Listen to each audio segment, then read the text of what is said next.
Few buildings can claim to be one of the oldest continually occupied houses in the UK, but Gray's Court in the shadows of York Minster is certainly one of them. It's also the only building in the city with private access to the medieval city walls. This might just be my favourite building in York, and today I'm fortunate enough to share that passion with you. In fact, the story of course begins in York Minster. On the west side of the nave we find the list of treasurers, a Norman created role, the first one being Ranulph in 1091. Well, this house that I'm at today was built for Ranulph as the first ever treasurer. The next three treasurers also resided in York, including the great William Fitzherbert, our own patron saint. And through this beautiful oak door we find the remains of their original house. This masonry dates back to the 11th/12th centuries. The fireplace is a later addition, but the round-headed window, of course heavily restored, is in its original medieval position. So why is there a window inside? Well, decorating the opposite wall is a series of 6 extremely old columns, which still remain from the 12th century addition of a colonnade to connect the two wings of this building. So the wall I'm showing you was actually the outer wall to the building, evident by this contemporary string course of carved paterae. However, this piece is not in situ, as this stretch of the historic wall was the outside of the undercroft. The wall carries on upwards with some more fascinating masonry that I'm going to show you, as well as an incredible discovery I made by the fireplace. The oak stairs from the entrance hall lead to the magnificent long gallery. I also want to show you the other entrance to the gallery, which includes another incredible piece of medieval heritage. This classic Queen Anne style entrance on the southeast of the building was added around 1700, and it leads towards the Minster, now as a garden where ingredients are grown for the restaurant within Gray's Court. But at the bottom of the garden, overlooking its old home, is an over 600-year-old statue of a seated St. Peter, which sat in the central niche over the great east window until its replacement in 2013. Symbolically now, we're going to go back through the Queen Anne entrance, who was the last Stuart monarch. The very first Stuart English monarch, James I, was actually entertained in this very long gallery on his journey to Scotland on the 12th of April 1617. A plaque commemorates how he knighted 8 local noblemen in this Jacobean room. A neighbouring plaque also states King James II lodged here too, when he was Duke of York in 1679. And for every royal visit, hiding behind this beautiful early 17th century wooden panelling, sat our Norman treasurer's wall, as a testament to our lasting heritage. Through this window, a Norman corbel of a beast head is present, and beneath that, an identical piece of stone coursing, but this time it is in situ. But there's more of this treasurer's wall to show you at the end of the long gallery, which we shall walk down right now, just like the third royal visit did here. William, Duke of Cumberland, was received by the Archbishop of York here at 10 p.m. on the 23rd of July 1746, following his success against the Jacobites at Culloden. He was then entertained for dinner through this door in the incredible Stern Room, named after the owner Jacques Stern, the uncle of famous Tristram Shandy novelist Lawrence Stern, whose grave I recently visited in Coxwold. But Prince William dined in this room, whilst the marble medallioned face of Augusta, Princess of Wales, watched over him from the fireplace. Rather ironic, as this was his sister-in-law and also the mother of George III, she was always very suspicious of Prince William and his ambitions. Anyhow, this room is Georgian perfection. This house is blessed with so much architectural diversity, a testament to its longevity. And the back profile shows the Georgian Stern Room on the left, the Jacobean long gallery in the centre, and on the right, this marvellous bow-fronted room. A neat example of a Victorian drawing room. Now serves as the Bow Room Michelin Guide restaurant.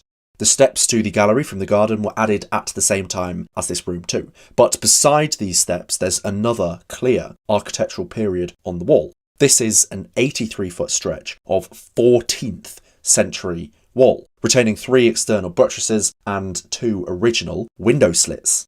Again, this is part of the Treasurer's house. I call this part of the Treasurer's house because the building was the Treasurer's residence from Ranulph that I mentioned earlier up until Henry VIII abolished the office, as the board shows. The property was then given to the brother of Henry's wife, Jane Seymour. But how did its current name, Gray's Court, come around? And how does it link to the mysterious object? Well, looking at the steps leading to the long gallery, the current iron railings are a 1938 replacement. Then if we look at the lectern within the nave of the minster, here we find the old railings from these very steps, which were donated to the minster, possibly dating back to the early 1700s. Within the centrepiece lies a coat of arms for a certain Gray family.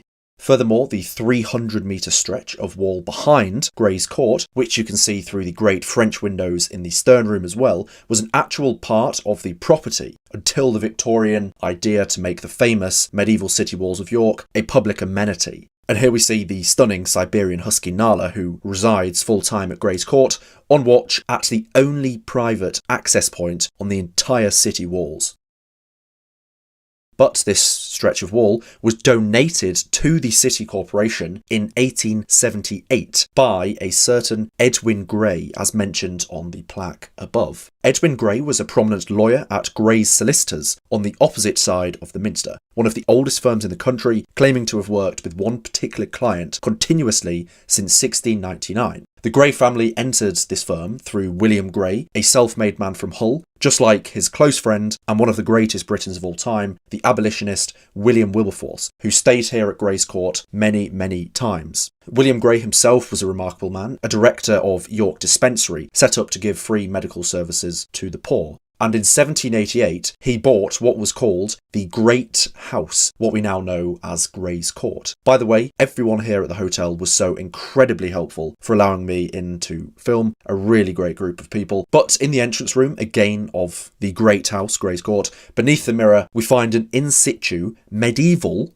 wall. This extended as the northwest wing of the original Treasurer's house from our early wall, but then that was built on in the late 1500s in this Renaissance style. This was also when the colonnade was bricked up, so before you can imagine where the outer wall had ran at a right angle. Initially, the two buildings were one, with the original Treasurer's house as a base. The Great House was Gray's Court, and the Little House, as it was known, next to it, until a split in 1721. The Little House is now improperly called the Treasurer's house. Even though Gray's Court contains much more of the original building, and the office of Treasurer was abolished half a century before the creation of this building. However, this brings us to the lion-surmounted gate piers and to the later stages of our story, around 1900. Both houses received important renovations. Decrepit stables were torn down, resulting in the creation of this beautiful courtyard.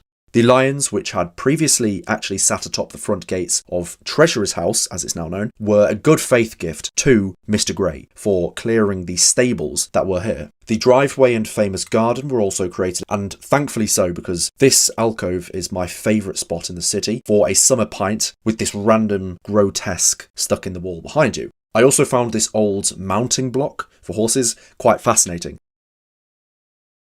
An extremely old sundial, for which I could find no further information, is also present in the garden.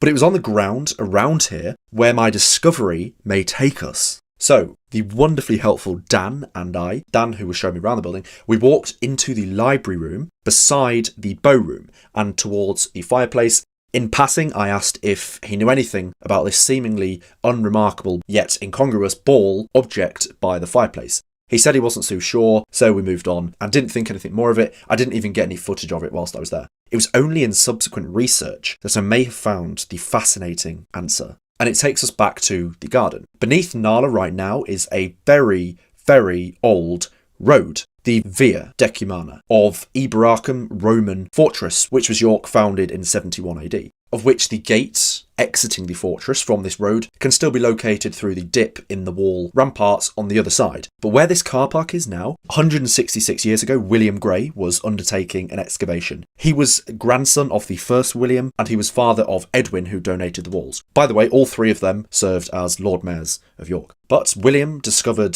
the walls of a Roman store building. This northern part of the fortress was the barracks area, so William found a tile stamped with Legio 6, or the 6th Legion, who did occupy York, and also, according to this book by L.P. Wenham, 5 ballista balls.